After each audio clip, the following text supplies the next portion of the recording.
بسم اللہ الرحمن الرحیم۔ عزیز دوستو، امید ہے کہ آپ سب خیریت سے ہوں گے۔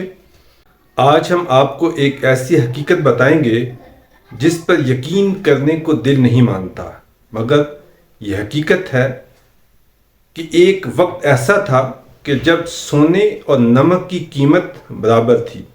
جی ہاں، نمک اور سونے کی قیمت ایک برابر تھی۔ کیا ایسا ممکن ہو سکتا ہے؟ جی ہاں، تو آج ہم اپنے ناظرین کو یہ بتائیں گے کہ وہ کون سا ٹائم تھا کہ جب نمک اور سونے کی قیمت برابر تھی۔ تو جن دوستوں نے ابھی تک اس چینل کو سبسکرائب نہیں کیا، ان سے گزارش ہے کہ وہ چینل کو سبسکرائب کر لیں اور بیل کے آئیکن کو پریس کر لیں تاکہ انہیں ریگولر ہماری یہ ویڈیوز ملتی رہیں۔ ناظرین، ایک ٹائم تھا کہ جب ایک اونس سونے کی قیمت ایک اونس نمک کے برابر تھی۔ آج اگر ہم دیکھیں تو ایک اونس سونے کی قیمت دنیا میں تقریباً $200 کے قریب ہے۔ اگر ہم اس کو پاک روپیز میں دیکھیں تو یہ تقریباً 6.25 لاکھ کے قریب بنتی ہے، جبکہ ایک اونس نمک کی قیمت شاید چند روپے کے برابر ہوگی۔ نمک کی تاریخ کیا ہے؟ نمک کب دنیا میں پروڈیوس ہوا اور کب سے یہ نمک کی پیداوار زیادہ ہوئی؟ تو آج جب نمک ہر ایک کی دسترس میں ہے اور آسانی سے اور وافر مقدار میں اویلیبل ہے اور اس کی قیمت بھی انتہائی کم ہے، مگر یہ ہمیشہ ایسا نہیں تھا۔ 2700 قبل مسیح نمک صرف ادویات میں استعمال کیا جاتا تھا، جبکہ مصریوں نے یعنی ایجپشنز نے 1450 میں نمک بنانا شروع کیا۔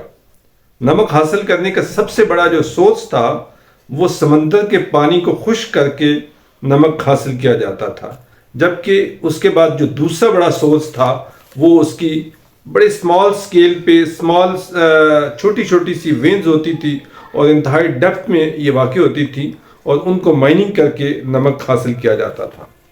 قرون وسطیٰ کے اوقات میں نمک کو سٹیٹس سمبل کے طور پر استعمال کیا جاتا تھا۔ 18ویں صدی کے آغاز تک جو انتہائی اہم مہمان ہوتے تھے وہ نمک کے قریب بیٹھتے تھے۔ فرانس اور برطانیہ میں نمک پر بھاری ٹیکس عائد تھا اور اس کو ریگولیٹ بھی کیا جاتا تھا۔ حقیقت میں فرانس میں انقلاب کی ایک بڑی وجہ نمک پر بھاری ٹیکس تھا۔ دوسری طرف گولڈ کو زمانہ قدیم سے ہی انتہائی اہمیت حاصل رہی ہے۔ اس کو ڈیکوریٹو آرنامنٹ اور جیولری میں استعمال کیا جاتا تھا۔ مختلف ممالک میں گولڈ کو ایز اے کرنسی کے طور پر بھی استعمال کیا جاتا رہا۔ 13ویں صدی عیسوی میں برطانیہ نے اپنی کرنسی کو گولڈ اور سلور پر کنورٹ کیا۔ 1700 میں امریکہ نے بھی اپنے سونے کے سکے بنائے، جبکہ بر صغیر میں انگریز کے آنے سے پہلے سونے اور چاندی کے سکے ہوا کرتے تھے۔ وہ کون سا ٹائم تھا، وہ کون سا پیریڈ تھا جب سونا اور نمک کی قیمت ایک برابر تھی؟ جی ہاں، 6 صدی میں سونے اور نمک کی قیمت برابر تھی۔ امریکن تاجر بشمول اکان پیپل اور سلطنت گھانا گولڈ کے بدلے میں نمک کی تجارت کیا کرتے تھے۔ افریقہ کے کچھ علاقوں میں تو نمک کو باقاعدہ کیک کی طرح پریس کر کے ایز اے کرنسی نوٹ کے طور پر بھی استعمال کیا جاتا تھا۔ مختصر یہ ڈیمانڈ اور سپلائی کی گیم تھی۔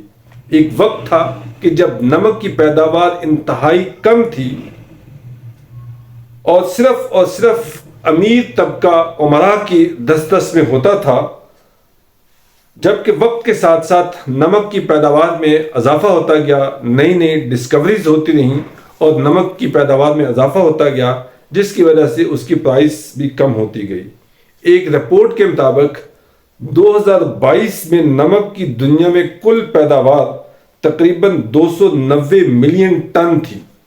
یعنی 2022 میں نمک کی کل پیداوار تقریباً 290 ملین ٹن تھی، جبکہ امریکن جیولوجیکل سروے کی رپورٹ کے مطابق پوری دنیا میں گولڈ کے جو نون ریزروز ہیں وہ تقریباً 2,44,000 ٹن کے قریب ہیں، جو کہ نمک کی ایک سال کی پروڈکشن کا بھی ایک انتہائی کم حصہ بنتی ہے۔ اسی محدود پروڈکشن کی وجہ سے سونے کی قیمتیں 1970 کے آخر میں انتہائی زیادہ بڑھتی چلی گئی۔ ان قیمتوں کے اتنے زیادہ فرق کے باوجود بھی آج یہ دونوں کموڈیٹیز استعمال بھی ہو رہی ہیں اور انتہائی اہم ہیں اور ہر ایک ان کو استعمال کر رہا ہے۔ امید ہے کہ یہ ویڈیو آپ کو اچھی لگی ہوگی۔ جن دوستوں نے ابھی تک چینل کو سبسکرائب نہیں کیا ان سے گزارش ہے کہ وہ چینل کو سبسکرائب کر لیں اور بیل کے آئیکن کو پریس کر لیں۔ بہت شکریہ۔